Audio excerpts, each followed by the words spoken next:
see out there? All that snow, look. Wow. I think all the rabbits are white now in the snow. So he looks like the rabbits. My son is homesick. Say hello, Jacob. Who? To anybody. Hello? He's sick. Hello from the basement. Who are you talking to? Hello from the dungeon. I am sick. What, Jersey? Jesus. Run me over. Anyway, I'm here in my office now, so I'm going to share this with you. I thought of the word, repudiation. I thought I would look up something a little bit more deeper on the subject of repudiation, the no placing. There's my screen on the background. Isn't that beautiful? Maybe the universe is just going to be so colorful. When we're there among the celestials, it's just going to be so tremendous. So tremendous. I know this is just an image. The real deal will be real deal. But wow. All right. Let's do this article. And it's by W.B. Screws, of course. Good writer. He's actually a really good writer. Now you got to understand the lingo. He's writing back in 1930s and 40s, so he sound a bit different, but he still brings out truth. And this was done in 1935.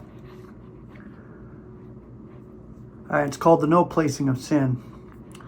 Okay, so you got to understand, from a scriptural viewpoint, sin was already in the universe before even Adam missed the mark. Satan, he was a sinner from his origin or the beginning. And sinning messengers are locked up in Tartarus. Scripture is clear on that. But they sin on a different level. Humans sin because we're dying to die. We are mortal. This is why we miss the mark. But spiritual beings, they sin differently, I would say. I don't know how, but it's on a different level for sure. So Hebrews 9:26. Yet now, once has he been manifested through his sacrifice for the repudiation of sin at the conclusion of the eons. One has said an attempt to translate Greek into English is like trying to render on a piano the piece of music that was composed for a violin. This is true of the one word in the above text, and we have that word here. I don't know if I'm going to pronounce it or not, but there it is right there. And that was the word in the Greek for repudiation on the study that I did on that word. So the King James Version renders it put away. The Concordant Version renders it properly as repudiation, which is perhaps as nearly correct as it can be rendered in one English word. It means no placing. But this would not be intelligible in our language. So you got to look at the English elements. Really, it doesn't mean that, but the English elements give you an idea. It might be mistaken for remove. So yeah, you can't get really a definition out of the English elements at all, which is represented by another Greek word. Exactly. Also, it might be considered as synonymous with a failure to place. This is far from correct. It means that through the sacrifice of Christ, there will be no place for sin at the conclusion of the eons. Sin is to be destroyed by destroying its place. That's great, right there. That's so perfect. It cannot exist when there is no place for it. Exactly.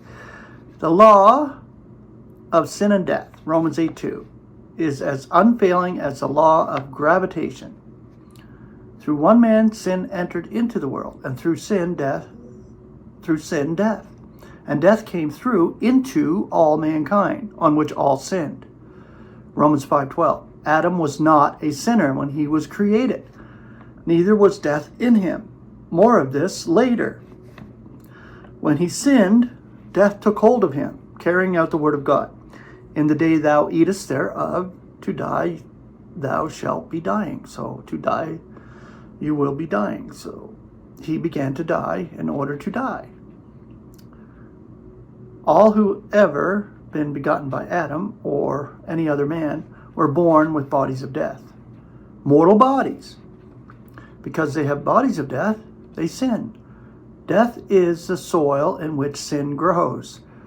A body of death is as sure to sin as an object with weight is sure to fall toward the center of the earth when it is released. In other words, as I have already said, the law of sin and death is as unfailing as the law of gravitation. If sin can grow only in the soil of death, how did Adam come to sin when he had no death in him? There's only one explanation. God, who had purposed to save sinners and had given grace in Christ Jesus before times aeonian, purposed that there should be sin. Because of this purpose of God, one man sinned before the death process set up in him. His sin produced death in himself and in all his posterity. Thus, death in his posterity produces sin in them. But Adam was not the first sinner.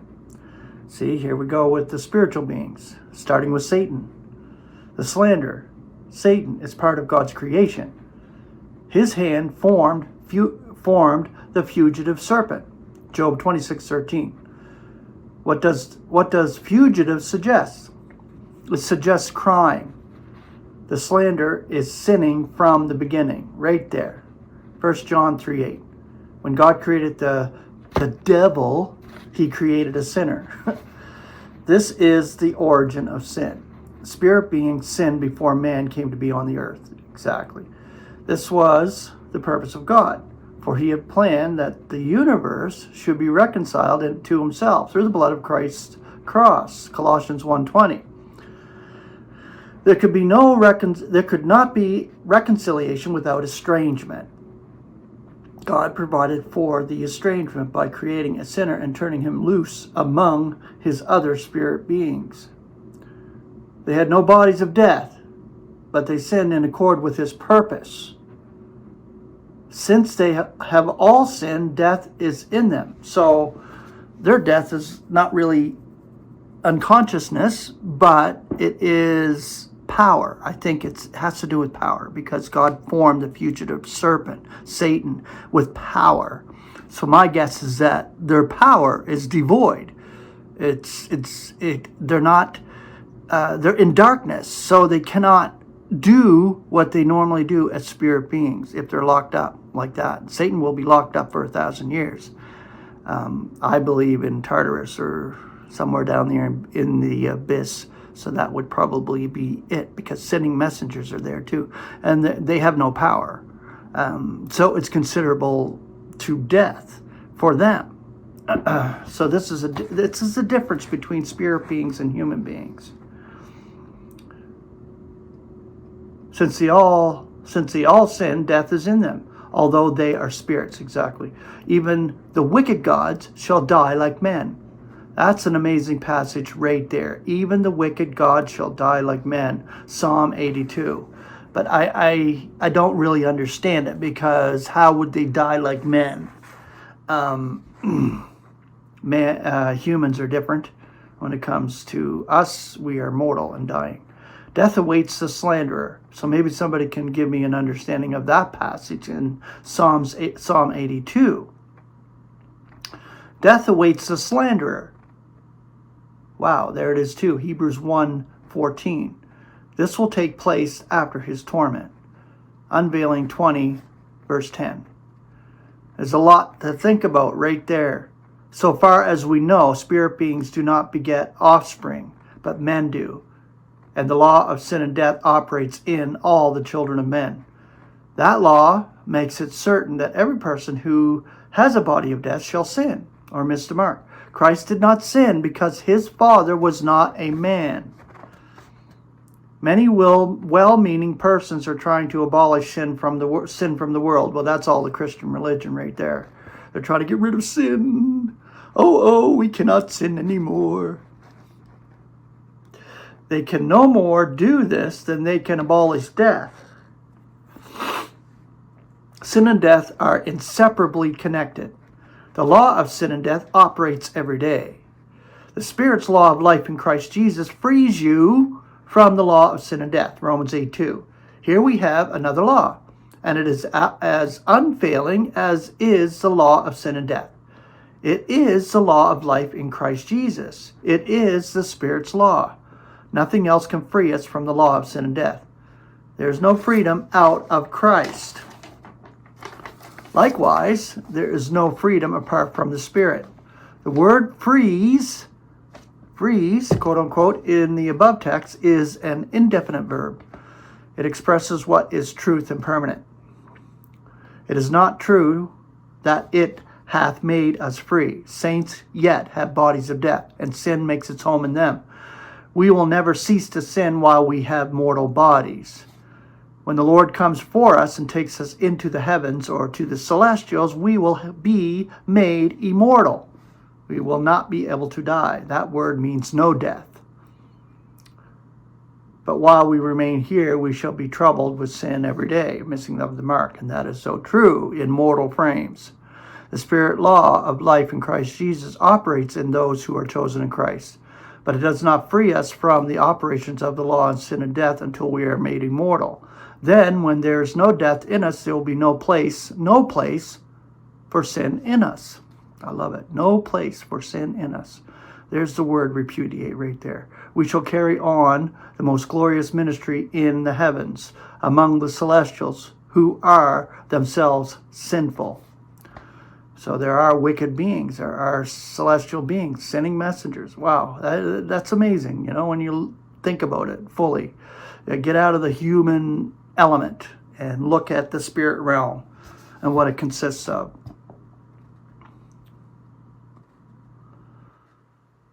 Okay, he was made sin for us that we might be becoming God's righteousness in him, in Christ. He was given up because of our offenses and was roused again because of our justification. Inasmuch as his sacrifice is for all, the Spirit's law of life in him shall operate in all, making all free from the law of sin and death.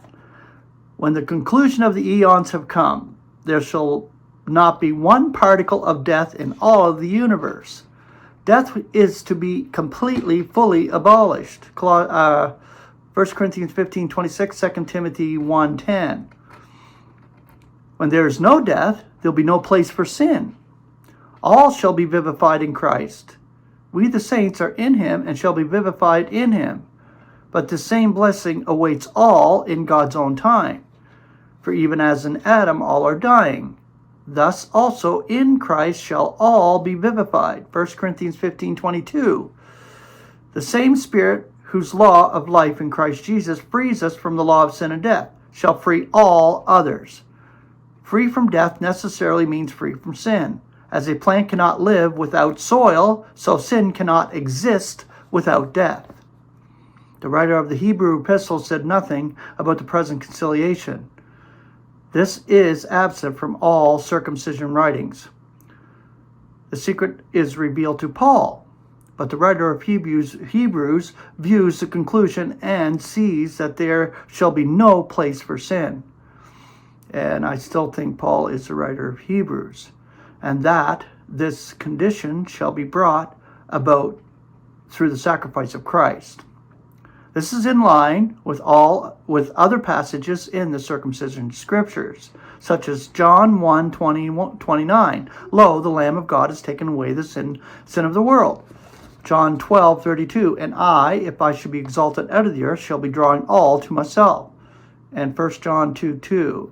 And he is propitiation concerned with our sins, yet not concerned with ours only, but concerned with the whole world also.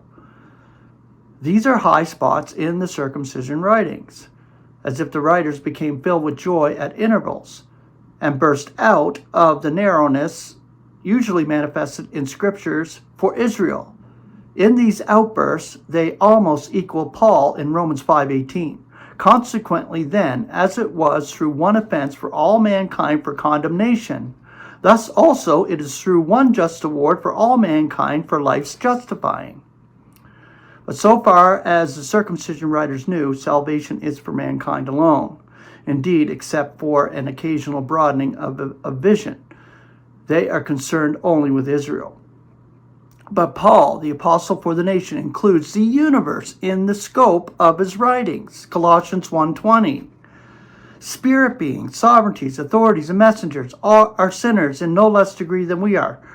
Whether or not the writer of Hebrews knew this, sin is among the celestials as well as the dwellers on the earth.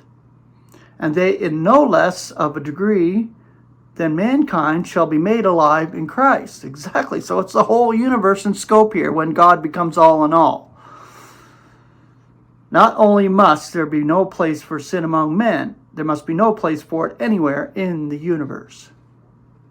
This shall be accomplished by abolishing death throughout the universe. This is done through the sacrifice of Christ. The fact that God gave grace in Christ before the eons and then formed the crooked serpent proves that sin is in accord with his purpose. The fact that he forbids sin and will finally save from it and destroy its place proves that sin is not in accord with his will, but his intention.